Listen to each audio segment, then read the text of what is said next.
The AMG A45 was always the entrance model into the world of AMG, and then about half a year ago they presented the A35, but that doesn't automatically mean that there will be no new A45s.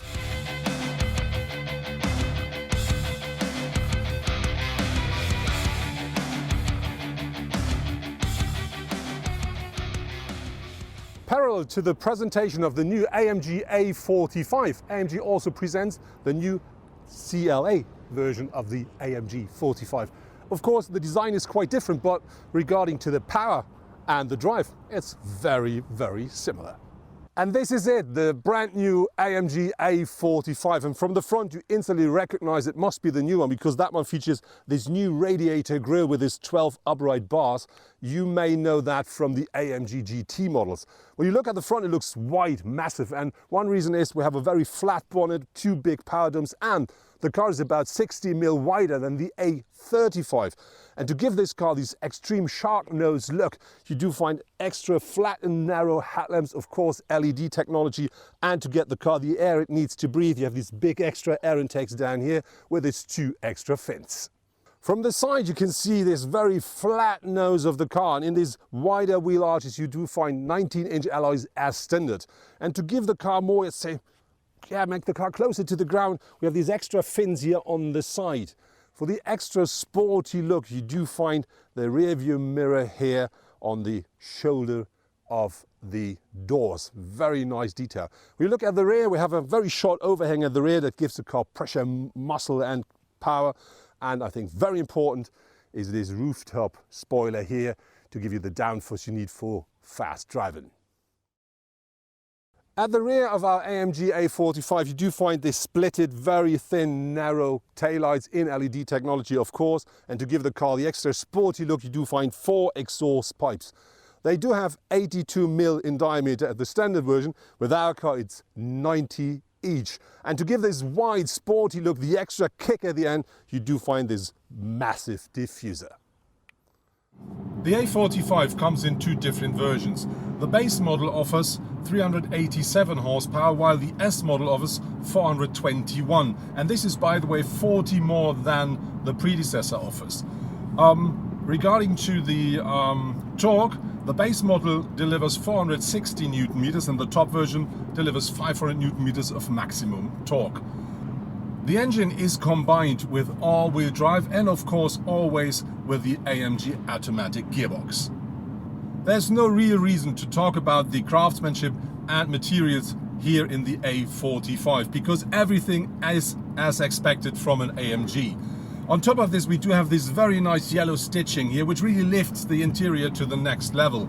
And then you do find this widescreen infotainment in front of you combined with MBUX, and so you have everything on board that makes your drive absolutely enjoyable.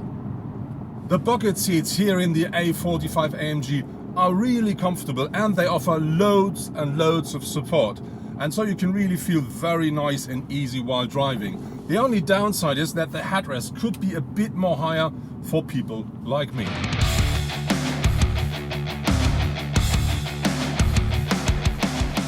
AMG says they put a new clutch into the rear axle to deliver the optimum amount of torque to the right or the left rear wheel to make the drive even more dynamic.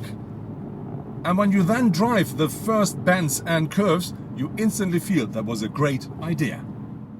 The suspension of the A45 is really stiff, and this is the same when you use the comfort mode. So this is for me a downside when you, for instance, drive through a city or on bumpy roads, because this is not comfortable anymore. To get a better idea of what the A45 S really can deliver, I'm going onto the Jarama racetrack by now. By the way, on this racetrack, Niki Lauda won his first Grand Prix. So next to me now is Bernd Schneider. I think everybody knows him. Bernd, I have a question. You drove the new A45 AMG already on this track. Is this a car that belongs to the track?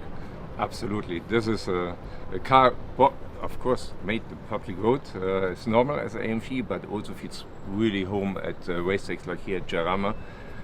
With this very tight corners, with the four-wheel we have in the car, it makes we have no traction problems. The fast corner, the car is really stable. So far, we really enjoyed this car here in Jarama racetrack. When we talk about driving such a car on a racetrack, And we noticed from standard racing that the car's getting slower and slower, lap after lap. What about that one? Does it work the whole day? Actually, this year we have got very hot temperatures. We're around 42 degrees, so the tire suffers a bit. But the main issue is that the car keeps the balance. So it's not suddenly starting understeer oversteering, so it's still consistency balanced. Of course, the lap time goes down a bit after a while. This is quite normal. We got this experience from racing as well in these temperatures, but the balance is the same, and this makes you have fun the whole day, even if the grip went down a little bit.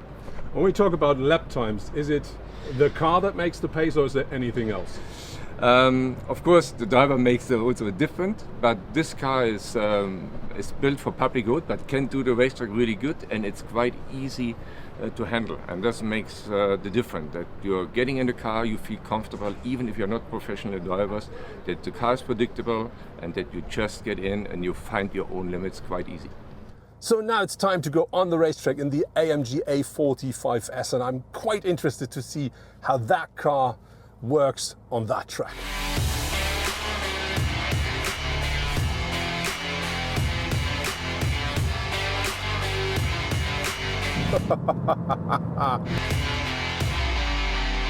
That really is great fun, and I have to say, Bernd didn't lie to me. That car really is nice on the racetrack. So what I really do like is the noise in the car. Great. This should be part of a test drive before you buy the car, and I think afterward you will not even think about how much it will cost you monthly, because that's so much fun. So Bernd really explained it perfectly. That car is not working on hard edges, so it doesn't just say works, doesn't work. It really gives you some signals on time, so you can really adjust your driving the way that the car will always work on the track without any problems or any, let's say, hard issues. So really, really nice to drive. The brakes are very nice, very, very sensitive. You can really brake the way you want. And the car accelerates as it sounds. Absolutely fantastic. So that is it, my drive on the circuit. What a great fun. Fantastic. If you take a look at the competitors of the AMG A45 S, the list is relatively short. Although there are plenty of sporty compact cars in the market like the Volkswagen Golf R, Ford Focus RS or Hyundai i30N. But none of them can keep up with the AMG when it comes to power and performance. Only the BMW M2 Competition with its 410 horsepower or the 400 horsepower Audi RS3 come close to the 421 horsepower of the AMG. In terms of price, the competitors are in no way different to the sporty Mercedes. The Audi RS3 cost from 56,000 euros and the BMW M2 Competition from 61,900 euros in Germany. It is important to know that both the Audi and the AMG always have an automatic as well as four-wheel drive on board. The more purist-minded BMW features rear-wheel drive and a 6-speed manual transmission as standard. AMG says they put in larger air valves to optimize the gas exchange. Compared to the A35, AMG says the engine of the A45 has been turned around by 180 degrees to get more fresh air into the engine. AMG says they use nanoslide technology to reduce friction between the piston and the cylinder. But more important is the result. This engine gives you loads of fun, and when you push the pedal to the metal, you really do not care why it does what it does.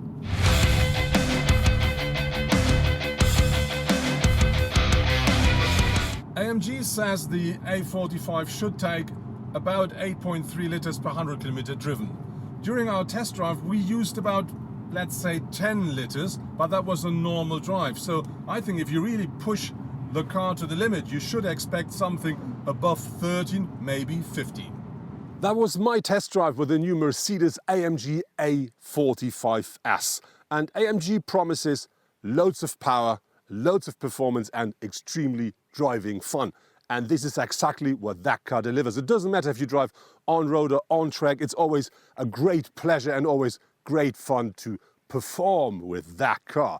When we talk about the price, they didn't tell us what the car will cost when it comes to the market, but I expect something about 55 for the standard version, about a bit less than 60 for this S version in Europe in euro. But when you look at the car, what I really like with it is the exterior design, because it does look like a real AMG, not like a standard A-class.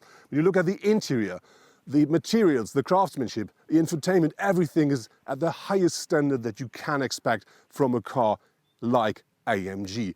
And I have to say, if you talk about performance and compact class, I think this is one of the cars you definitely have to try to drive.